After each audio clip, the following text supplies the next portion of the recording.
আমার মনের মতো বউ হতে চাও তাহলে আজকের ব্লগটি তোমার জন্য। আসসালামু আলাইকুম এভরিওয়ান, ওয়েলকাম করছি বর্ষাস ডায়েরিতে। করি সকলে অনেক বেশি ভালো আছেন, আল্লাহর অশেষ রহমতে আমিও ভালো আছি। সকালবেলা ঘুম থেকে উঠে আপনাদের ভাইয়া বলতেছে চলো আজকে তোমাকে আমাদের বাসাতে নিয়ে যাই, আমার বাসা থেকে যাতায়াত করতে অনেক বেশি সমস্যা হচ্ছে, তুমি ওইখানে গেলে আমার একটু সুবিধা হয়। তো যেমন কথা তেমন কাজ, আমি ওর সঙ্গে আমাদের বাসায় চলে আসলাম।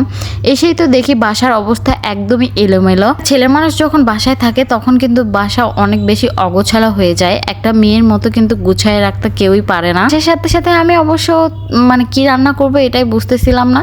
তো আমার মনে হলো যে গরুর গোশের সাথে একটু হালকা ডাল রান্না করি, পাতলা ডাল খেতে অনেক বেশি মজা লাগবে। আর আমার হাজবেন্ডও পাতলা ডাল খেতে অনেক বেশি পছন্দ করে। এখানে আমি আবার কাজ করে নিচ্ছিলাম, যে রান্না তুলে দিছি তার পাশাপাশি আবার থালা বাসনগুলো ধুয়ে নিচ্ছিলাম।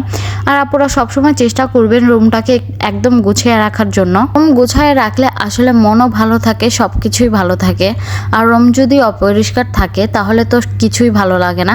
আমি তো একদমই এলোমেলো একদম পছন্দই করি না। আমি বাসায় ঢোকার সাথে সাথে একদম কাজে লেগে পড়ছি। আমার সংসার কিভাবে রাখলে ভালো হবে খারাপ হবে এটা কিন্তু আসলে আমারই দায়িত্ব, কেউ কারো দায়িত্ব আসলে নিবে না, সংসারের দায়িত্ব আর কি, বা যার কাজ তারই মাথা ব্যথা। আর কিন্তু রান্না করতে ভীষণ বেশি ভালো লাগে। আপনাদের কার কি কেমন লাগে রান্না করতে আমাকে কিন্তু অবশ্যই কমেন্টে জানাবেন। আমার রান্না করতে ভীষণই ভালো লাগে। এই তো এদিকে আমার ডালটা হয়ে গেছে। আমার কাছে আবার ডাল যে আজকে এত বেশি গরম ছিল যে রান্না করতে করতে একদম ঘেমে যাচ্ছিলাম, কি আর করার, তবুও তো রান্না করে জামাইকে সুন্দর একটা প্রেজেন্ট করতেই হবে। জামাইয়ের মন রাখতে এটুকু কষ্ট তো আমাকে করতেই হবে। তো আপনারা কে কে এই পাতলা ডালটা খেতে পছন্দ করেন আমাকে কিন্তু অবশ্যই কমেন্টে জানাই দিবেন। এখানে আমি ডালটা ফোড়ন দিব জন্য আমি সুন্দরভাবে পেঁয়াজ মরিচ কেটে নিয়ে একটু ভালোভাবে ডালটা ফোড়ন দিয়ে নিচ্ছিলাম। আপনাদের ভাইয়া আবার গরুর মাংসের কালা ভুনা থাকলে ওর আবার ডাল লাগবে, ডাল ছাড়া আসলে ও চলতেই পারে না। প্রত্যেকটা খাবারের সঙ্গে ওর ডাল খুবই বেশি পছন্দ।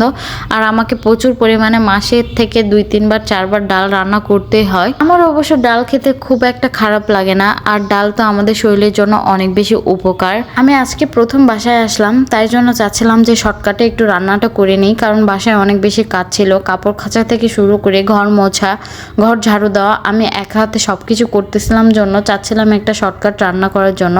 এই তো এদিকে আমার মা আবার গরুর মাংসের কালা ভুনাটা রান্না করে দিয়েছে, আমি যেন শর্ট করে গরম করে খেয়ে ফেলতে পারি। এখানে আমি একটু গরম করে নিচ্ছিলাম। গরুর মাংসের কালা ভুনা কিন্তু ভাজা ভাজা আর কালো কালো হলে কিন্তু বেশি ভালো লাগে। আমার হাতের গরুর মাংসের কালা ভুনাটা আমার ভীষণ রকমের পছন্দ, এই জন্য আমার মা আসার সময় রান্না করে দিয়েছে যাতে আমার খুব একটা কষ্ট না হয়। আমি একটু চাই যে সব সময় পরিপাটি গুছিয়ে রাখতে। দেখেন রান্নাঘরটা একদম রান্না করার আগে পরিষ্কার করে নিয়েছি, কারণ রান্নাঘর এলোমেলো থাকলে আমার একদমই বেশি খারাপ লাগে, রান্না করতেই মন চায় না।